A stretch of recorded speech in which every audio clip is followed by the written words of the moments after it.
अस्सलाम वालेकुम गर्ल्स। आज हम चैप्टर नंबर 5 की प्रॉब्लम नंबर 13 करेंगे। अच्छा, अब 13 नंबर क्वेश्चन, अब ये जो इस चैप्टर के लास्ट कुछ 2-3 प्रॉब्लम्स हैं ना, वो थोड़े से कॉम्प्लिकेटेड हैं। ठीक है, मतलब उनमें उन्होंने कुछ डिफरेंट टर्म्स डाल दिए हैं, ठीक है, आपको कंफ्यूज करने के लिए। अब जैसे लास्ट टाइम मैंने आपको प्रॉब्लम नंबर 12 करवाई थी, अब उसमें इतने ज़्यादा वर्किंग नोट्स थे, ठीक है, और हर एक वर्किंग नोट करना ज़रूरी था। ठीक है, उसमें आपने एक मशीनरी बेची, दूसरी ख़रीद ली, और मतलब उसका प्रॉपर प्रोसीजर, ठीक है, वो थोड़ा सा कंफ्यूजिंग हो जाता है, तो उसको बहुत ध्यान से करना पड़ता है। आप क्वेश्चन नंबर 13 देखते हैं। इसके अंदर भी एक पॉइंट है, ठीक है, उस पॉइंट में सिंपल सी बात मैं आपको अभी बता देती हूँ। उसमें है क्या कि हम लोगों ने एक मशीनरी परचेज़ की थी, उसे कुछ अरसा यूज़ किया, ठीक है, और फिर अब वो मशीनरी पुरानी हो गई, वो अब इतनी अच्छी उसकी क्वालिटी नहीं रही कि वो यूज़ की जाए, तो हम लोगों ने मशीनरी नहीं है, ट्रक है, ठीक है, तो हमने उस ट्रक को बेच देना है और उसके बदले एक नया ले लेना है, ठीक है, लेकिन पैसे दे के नया ख़रीदना है, ठीक है। अब हम जो पुराना वाला बेचेंगे ना, उससे हमें थोड़े से पैसे आएंगे, ठीक है, वो पैसे हम नया ख़रीदने में डाल देंगे, ठीक है, और थोड़े से नए पैसे डालेंगे, थोड़े से पुराने पैसे जो पुराने ट्रक के एक्सचेंज में हमें मिल रहे होंगे, ठीक है। ये सब क्रक्स था पूरा, ठीक है। अब हम क्वेश्चन रीड करते हैं, फिर जब क्वेश्चन मैं आपको करवाऊँगी आपको क्लियर हो जाएगा कि हम लोगों ने ये प्रोसीजर सब कैसे किया था। On 1 January 2013 a firm purchase truck of ₹15,000। 1 जनवरी 2013, ठीक है, हम लोगों ने एक ट्रक परचेज़ किया। इस बार मशीन नहीं है, ट्रक अकाउंट बनेगा आपका, ठीक है। और कितने की 15,000 की एक ट्रक परचेज़ किया हम लोगों ने। Depreciation is charge at 20%। अब यहाँ पे उन्होंने ये बता दिया कि डेप्रिसिएशन 20% चार्ज हो रही है, बिल्कुल कॉर्नर में लिखा हुआ है पर एनम on the written down value method. अब यहाँ पे ये भी बता दिया कौन से मेथड से किया जाए, रिटन डाउन वैल्यू मेथड। अब रिटन डाउन वैल्यू कौन सी होती है, बैलेंस, ठीक है। अब हम लोगों ने रिड्यूसिंग बैलेंस मेथड यूज़ करना है, उसके थ्रू हम लोग फाइंड करेंगे अपनी डेप्रिसिएशन, ठीक है, जो भी बैलेंस आएगा उसकी डेप्रिसिएशन फाइंड करेंगे। ये बात तो चल गई। हमने 1 जनवरी को ट्रक परचेज़ किया 15,000 का, 20% इस पर डेप्रिसिएशन चार्ज करनी है रिटन डाउन वैल्यू मेथड से, ठीक है।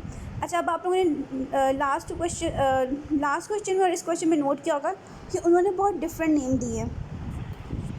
नॉर्मली रिड्यूसिंग वाले के 2 नाम होते हैं, रिड्यूसिंग बैलेंस मेथड और डाइमिनिशिंग बैलेंस मेथड, लेकिन यहाँ पे अब उन्होंने बोल दिया है रिटन डाउन वैल्यू मेथड, ठीक है। अब मैंने आपको ये चैप्टर स्टार्ट करवाने से जब करवाया था ना, तभी मैंने आपको बताया था कि इसके 2-3 नाम होते हैं डिफरेंट, ठीक है, और वो आपको कंफ्यूज करने के लिए कोई भी नाम दे देंगे, ठीक है। अब जिस तरह अब अगर मैंने आपको ना पढ़ाया हो, अगर मैं आपको ना बताऊं और आपको ये क्वेश्चन आ जाए पेपर में, तो आप लोग तो कंफ्यूज हो जाओगे कि रिटन डाउन वैल्यू मेथड कौन सा है, ठीक है। रिटन डाउन वैल्यू मेथड होता है रिड्यूसिंग बैलेंस मेथड, और अगर ओरिजिनल कॉस्ट मेथड आ जाए तो वो होगा फिक्स्ड इंस्टॉलमेंट मेथड, ठीक है। ये बहुत इंपॉर्टेंट 2 बातें हैं, इनको लाजमी याद रखना है आपने, ठीक है, क्योंकि नाम मेथड पे पूरा क्वेश्चन डिपेंड करता है। अगर आप लोगों ने आपको सारा क्वेश्चन आता था और आपने मेथड गलत यूज़ कर लिया तो आपके सारे मार्क्स कट जाएंगे, ठीक है। अच्छा, नेक्स्ट देखते हैं। ऑन 31 दिसंबर 2016, अब 2016 में 31 दिसंबर मतलब साल के आखिर में, it was arrange to replace the old truck by a new one. अच्छा, हम लोगों ने ये अरेंजमेंट कर दी क्योंकि हमारा ट्रक पुराना हो गया, यूज़ के इतने काबिल नहीं रहा, तो हम लोगों ने क्या किया, अब कितने साल हमने यूज़ किया है पहले ये देखते हैं।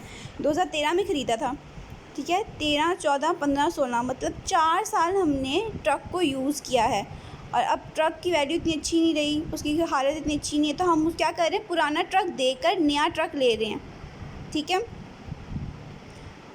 नया ट्रक ले रहे हैं। अच्छा, और दूसरा ये कि हम लोग एक्सचेंज रिप्लेस कर रहे हैं। आपने देखा यहाँ पर उन्होंने वर्ड यूज़ किया है replace, arrange to replace the old truck by the new one, cost 18,000 rupees. अच्छा, अब यहाँ पे उन्होंने 2-3 बातें की हैं। पहली बात तो 31 दिसंबर 2016 को ये काम हो रहा है, ठीक है। हम लोगों ने क्या अरेंज किया था कि हम अपना पुराना ट्रक रिप्लेस कर देंगे नए वाले ट्रक से, ये बात क्लियर हो गई। अब वो ये बता रहे हैं कि जब नया ट्रक है वो 18,000 रुपये का है। ये 3 बातें हो गई यहाँ पे, ठीक है। अब हम लोगों ने इसको जब हम इसको सॉल्व करेंगे तो सबसे पहले तो हमें ओल्ड ट्रक की वैल्यू फाइंड करनी है कि ओल्ड ट्रक की वैल्यू होगी कितनी, ठीक है। फिर जाहिर सी बात है जब हम रिप्लेस करें तो जाहिर सी बात है कि हमारे ओल्ड ट्रक की कुछ वैल्यू भी तो होगी ना, तो हमें पूरे पैसे नहीं देने पड़ेंगे। हमारी कॉस्ट कितनी है नई ट्रक की 18,000 रुपीज़, तो हम पूरे 18,000 नहीं देंगे उनको।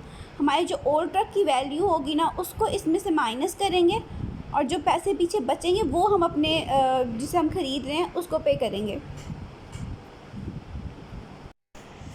अच्छा नेक्स्ट देखिए, and an allowance of ₹4,500 be made from the purchase of new one.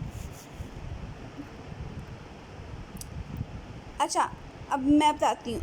अब ये उन्होंने बोला कि 18,000 रुपये में से 4,500 का अलाउंस हो गया, ठीक है। जब हमने नई वाली परचेज़ की तो ये हमें अलाउंस मिल गया। अलाउंस क्यों मिला? क्योंकि ये जो वैल्यू है ना 4,500, ये वैल्यू है हमारे ओल्ड ट्रक की। ओल्ड ट्रक की वैल्यू 18,000 में से हम माइनस करेंगे, ठीक है, तो ये हमारा अलाउंस बन जाएगा, ठीक है। ये हमारा अलाउंस है। अब क्वेश्चन सॉल्व करेंगे ना तो आपको सारा कुछ क्लियर हो जाएगा। अच्छा नेक्स्ट देखते हैं आगे क्या दिया हुआ उन्होंने। Show the truck account for 4 years. 4 साल के लिए हम लोगों ने अपने ट्रक का अकाउंट बनाना है, ठीक है। तो अब सोल्यूशन पे आ जाते हैं। आई होप आपको क्वेश्चन समझ आ गया होगा। 1 जनवरी को हम लोगों ने, बल्कि मैं मार्क कर देती हूँ, 1 जनवरी को हम लोगों ने परचेज़ किया ट्रक 15,000 का। 20% उसके ऊपर हम लोगों ने डेप्रिसिएशन चार्ज करनी है, ठीक है। उसके बाद रिटन डाउन वैल्यू मेथड है जो मैं आपको एक्सप्लेन कर चुकी हूँ। फिर 31 दिसंबर को हम लोगों ने नए पुराने ट्रक को नए ट्रक से रिप्लेस कर दिया है जो कि 18,000 रुपये का था और 4,500 उसमें से अलाउंस कट गया, ठीक है। अब हम अपना सलूशन देखते हैं। अच्छा देखिए, सबसे पहले तो आ गया नाम ट्रक अकाउंट, क्योंकि मशीनरी नहीं है इस बार, बिल्डिंग नहीं है इस बार, ट्रक है, ठीक है। उसके बाद अपना format date reference rupees, date reference rupees, ठीक है। अच्छा मैंने काफ़ी बच्चों को नोट किया है कि वो लोग ना फॉर्मेट थोड़ा सही नहीं बनाते, तो आप लोग गौर से देख लो, जिस तरह मैं फॉर्मेट बना रही हूँ आपने ऐसे ही बनाना है, ठीक है। अगर आपका एक पूरा पेज लगता है लगने दो, ठीक है, लेकिन अरेंजमेंट यही होनी चाहिए। और जब भी जिस तरह मैं क्वेश्चन टोटल कर रही हूँ तो मैं टोटल में डबल लाइन लगाती हूँ टोटल के नीचे, आपने भी वैसे ही लगानी है, ठीक है। थोड़ा सा नीट काम करोगे ना तो आपको उसके ज़्यादा मार्क्स मिलेंगे, क्योंकि फॉर्मेट और नीटनेस के मार्क्स होते हैं काउंटिंग में। अगर आप रफ़ काम करोगे तो मार्क्स नहीं मिलेंगे, ठीक है। अच्छा ये तो हो गई। अच्छा क्वेश्चन पे आ जाते हैं। 2013 की बात कर रहे हैं हम लोग। 2013 में हम लोगों ने मशीनरी परचेज़ की थी, ठीक है। कैश अकाउंट 1 जनवरी, कैश अकाउंट 15,000, ठीक है। अब रिटन डाउन वैल्यू मेथड है, तो मतलब जो हमारे पास वैल्यू लिखी होगी हमने उसकी डेप्रिसिएशन लेनी है, ठीक है। तो अब हमने इस 15,000 डेप्रिसिएशन लेनी है। डेप्रिसिएशन लेने के लिए मैंने इसका वर्किंग नोट बनाया। अब हम वर्किंग नोट देखेंगे कि हम डेप्रिसिएशन फाइन कैसे करनी है तो ईजी मैथड, लेकिन मैंने वर्किंग नोट इसलिए बनाया है ताकि आपके लिए समझना आसान हो जाए। अच्छा अब यहाँ देखें, ये वर्किंग नोट सिंपल सा, कुछ भी नहीं है इसके अंदर। 15,000 रुपीज़ थे, 20% था, और अब हम पूरा साल भर का ले रहे हैं। 1 जनवरी से लेके 31 दिसंबर तक हम डेप्रिसिएशन फाइन कर रहे हैं।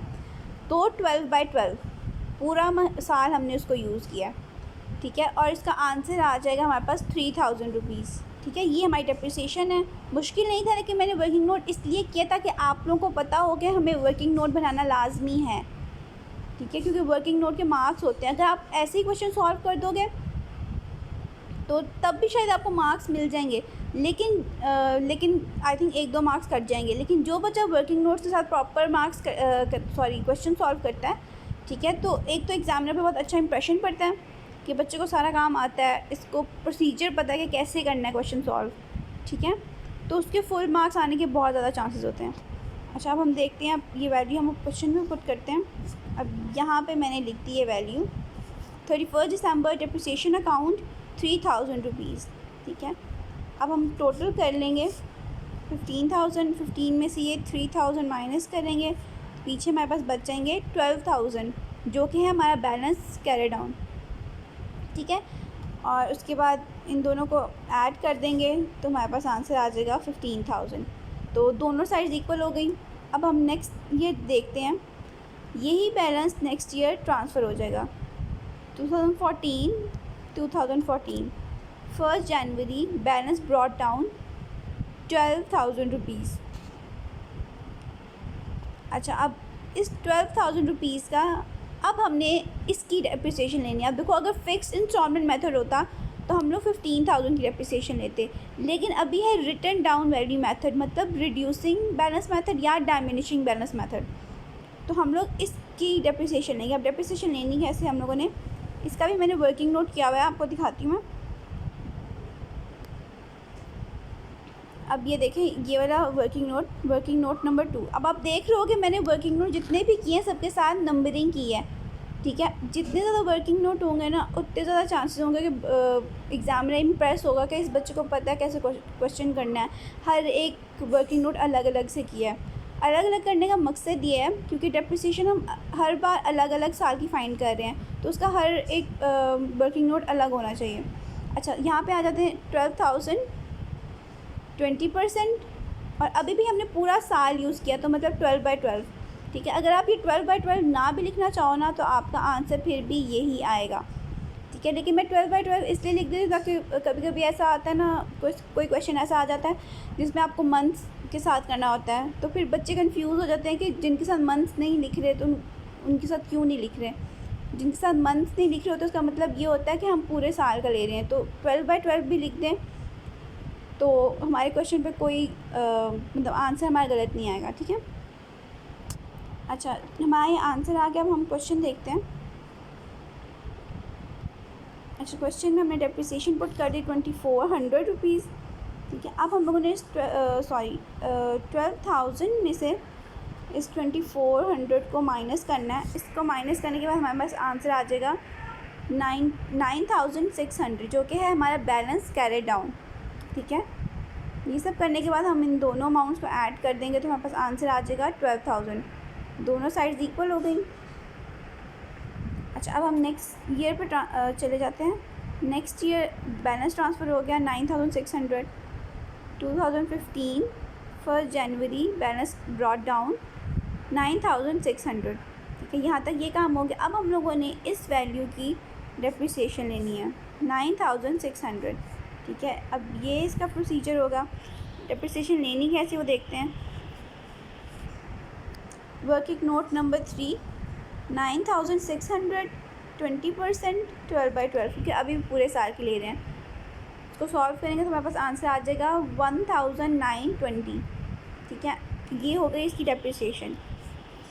अब यहाँ पे मैंने यहाँ पे डेप्रिसिएशन पुट कर दी 1,920।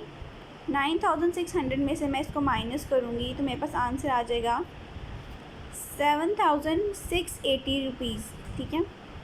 अब ये आ गया मेरा बैलेंस कैरी डाउन, ठीक है। अब इसको हम क्या करेंगे, इन दोनों को ऐड करेंगे, ठीक है। तो हमारे पास आंसर आ जाएगा 9,600। दोनों साइड्स इक्वल हैं। यहाँ तक 3 साल हमारे कंप्लीट हो गए। अब यही बैलेंस नेक्स्ट ईयर ट्रांसफ़र हो जाएगा 7,680, ठीक है। यहाँ तक हम बहुत सिंपल सा क्वेश्चन चल रहा था। हमने तीनों सालों की डेप्रिसिएशन फाइंड कर ली, बैलेंस भी आगे ट्रांसफ़र कर दिया, सिंपल काम था। अब जो मेन ट्विस्ट है वो इस साल में है। अब ये 2016 है, ठीक है। 2016 में हम लोगों ने अपनी पुरानी मशीनरी रिप्लेस करके नई ट्रक लेना है। पुराना ट्रक रिप्लेस करके नया ट्रक लेना है। अच्छा, सबसे पहले तो हमने जो बैलेंस ट्रांसफ़र किया वो लिखा 1 जनवरी बैलेंस ब्रॉट डाउन 7,680 रुपीज़, ठीक है। अब हम लोगों ने इसकी डेप्रिसिएशन फाइंड करनी है। अच्छा सही है। अच्छा, इसकी डेप्रिसिएशन फाइंड करने के लिए वर्किंग नोट देखते हैं। ये वाला working note 7,680 20% 12/12 is equals to 1536 1536। ठीक है, ये आ गई हमारी डेप्रिसिएशन। इसको पहले तो यहाँ पे पुट कर देते हैं। हमने अपने क्वेश्चन में सबसे पहले डेप्रिसिएशन लिख दी 1536। ठीक है, पूरे साल की डेप्रिसिएशन हमने फाइंड कर ली। ठीक है, अब एक चीज़ आपने अपने माइंड में रखनी है कि हम बात करें 31 दिसंबर की, मतलब साल के बिल्कुल आखिर की। ठीक है, अब उन्होंने कहा 31 दिसंबर को ही हम लोग उस मशीनरी को रिप्लेस कर रहे हैं और नई लेकर आ रहे हैं। ठीक है, तो अगर अब हम नई मशीनरी लेकर आ रहे हैं तो क्या हम उसकी डेप्रिसिएशन लेंगे? 31 दिसंबर को साल हमारा ख़त्म हो रहा है, तो आगे अगले साल की डेप्रिसिएशन होगी, जो गुजर गया साल उसकी नहीं होगी। ठीक है, इसलिए यहाँ पे सिर्फ एक डेप्रिसिएशन फाइंड होगी। अच्छा, अब मैं आपको बताती हूँ। अच्छा, उसके बाद अब हम लोगों ने ना अपनी मशीनरी की वैल्यू फाइंड करनी है कि हमारी मशीनरी की वैल्यू कितनी थी। ठीक है, वर्किंग नोट पे आ जाते हैं। सॉरी, ट्रक था, वैल्यू ऑफ ट्रक। ठीक है, वैल्यू ऑफ ट्रक सबसे पहले हमने कितनी थी 15,000, वो लिख दी। उसके बाद हम लोगों ने डेप्रिसिएशन माइनस करनी है इसमें से। डेप्रिसिएशन अब 4 साल की गिवन है हमारे पास।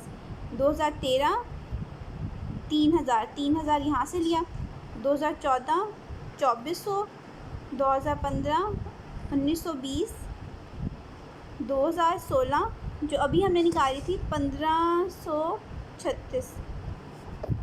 ठीक है, अब इन चारों को हम ऐड कर लेंगे तो हमारे पास आंसर आ जाएगा 8,856। ये है हमारी डेप्रिसिएशन टोटल।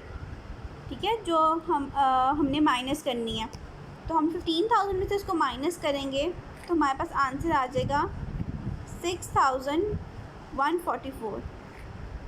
ठीक है, ये है हमारा आंसर। अब ये वो वैल्यू है जो हमारी ट्रक की एक्चुअल वैल्यू बनती है। ठीक है, लेकिन अब उन्होंने बताया कि हमें कितना अलाउंस मिल रहा है।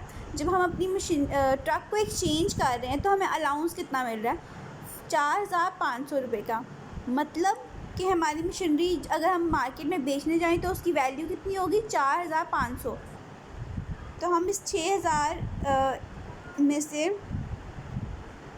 6,144 में से 4,500 को माइनस करेंगे तो हमारे पास वैल्यू पीछे आ जाएगी 1,644। अब ये 1,644 है हमारा लॉस, जो हमें नुकसान हो गया। ठीक है, क्योंकि हमारी मशीनरी की वैल्यू कितनी थी 6,144 और जो अलाउंस हमें मिल रहा है, मतलब जो पुराना ट्रक देने के ऊपर हमें पैसों का अलाउंस मिल रहा है वो है 4,500। तो मतलब हमें एक तरह से कम पैसे मिल रहे हैं, तो ये हमारा लॉस हो गया। ठीक है, इसको हम क्वेश्चन में कैसे लिखते हैं मैं आपको बताऊंगी अभी क्वेश्चन देखते हैं। अच्छा, यहाँ पे मैंने यहाँ लिख दिया प्रॉफिट एंड लॉस अकाउंट 1,644। ठीक है, यहाँ पे मैंने लिख दिया। अब आप लोग सोच रहे होगे मैंने वो 4,500 यहाँ पे क्यों नहीं लिखा कैश अकाउंट के साथ। ठीक है, अब मैं आपको बताती हूँ क्यों। अच्छा, यहाँ तक तो ये बात ख़त्म करते हैं ना। प्रॉफिट एंड लॉस सबसे पहले डेप्रिसिएशन और प्रॉफिट एंड लॉस लिख दिया। अब यहाँ पे कैश अकाउंट नहीं है, वो क्यों नहीं है वो मैं आपको बताती हूँ। अब सबसे पहले तो हम वो वाली वर्किंग करते हैं कि हम लोगों ने नया ट्रक ख़रीद लिया। अब नया ट्रक कितने का था, 18,000 रुपये का। वर्किंग देखते हैं। अच्छा, लास्ट में मैंने छोटी सी वर्किंग की है, ज़रूरी नहीं है ऐसा चाहिए, लेकिन मैंने इसलिए किया था कि मैं आपको समझा सकूँ ईजीली। हमने जो नया ट्रक ख़रीदना था वो 18,000 रुपये का था। ठीक है, और मैं अभी अब हम लोग कर क्या रहे हैं, मैं अपना पुराना ट्रक दे रही हूँ और नया वाला ले रही हूँ। ठीक है, तो मेरे पुराने ट्रक की वैल्यू कितनी थी, 4,500। यहाँ से हमें पता चला। ठीक है, 4,500 उसकी वैल्यू थी। अब मैंने नया ट्रक था 18,000 रुपये का और मेरे पुराने ट्रक की वैल्यू थी 4,500। तो मैंने क्या किया, 18,000 में से वो 4,500 को माइनस कर दिया, क्योंकि मैं पुराना ट्रक दे रही हूँ ना और फिर नया ले रही हूँ। तो मेरे पास वैल्यू आ गई 13,500। ठीक है, अब ये वो वैल्यू है जो मैंने जिस दुकान वाले से मैं ट्रक ख़रीद रही हूँ मैं उसको पे करूँगी। ठीक है, आई होप आपको समझ आ गई होगी ये बात कि नया ट्रक इतने का था लेकिन मैं पुराना ट्रक दे रही थी तो उसकी वैल्यू इतनी थी। तो मैंने टोटल 18,000 जो वैल्यू थी नए ट्रक की उसमें से माइनस कर दिया 4,500 को। तो अब मैंने जो अमाउंट पे करनी है वो है 13,500। ठीक है, अब क्वेश्चन पे जाते हैं, मैं आपको वहाँ बताती हूँ क्या वहाँ कहाँ लिखना है हमने। अच्छा, अब जब भी हम नई मशीनरी, नई बिल्डिंग या कुछ भी परचेज़ करते हैं तो हम लोग यहाँ पे लिखते हैं कैश अकाउंट और उसके अंदर फिर उसकी वैल्यू लिखते हैं। ठीक है, यहाँ पे भी हमने वही काम किया, हम लोगों ने लिखा कैश अकाउंट 31 दिसंबर कैश अकाउंट। अच्छा, अब कैश अकाउंट के नीचे भी मैंने वही प्रोसीजर किया, वो नीचे मैंने लिखा 18,000 माइनस 4,500। ठीक है, और उसकी वैल्यू कितनी थी 13,500 और मैंने वही वैल्यू यहाँ पे लिख दिया। ठीक है, अब ये तो हमारी नई मशीनरी आ गई, ये बात क्लियर होगी। अब आप लोग सोच रहे हो कि यहाँ पे हमने कैश क्यों नहीं लिखा, क्योंकि बेटा हम लोगों ने ट्रक को रिप्लेस किया है। अगर मैंने ट्रक को अलग से बेचा होता तो 4,500 मेरे पास आते तो फिर मैं यहाँ पे लिख देती। ठीक है, लेकिन अब मेरे पास पैसे आए हैं ही नहीं, मैंने अपना पुराना ट्रक दिया और नया ख़रीद लिया। ठीक है, तो उन्होंने बोला, दुकान वाले ने बोला कि आपके पुराने ट्रक की वैल्यू है 4,500 और नया ट्रक था 18,000 रुपये का। तो 18,000 में से आप 4,500 काट लो और जो बाकी पैसे बच जाएंगे वो हमें पेमेंट कर दो।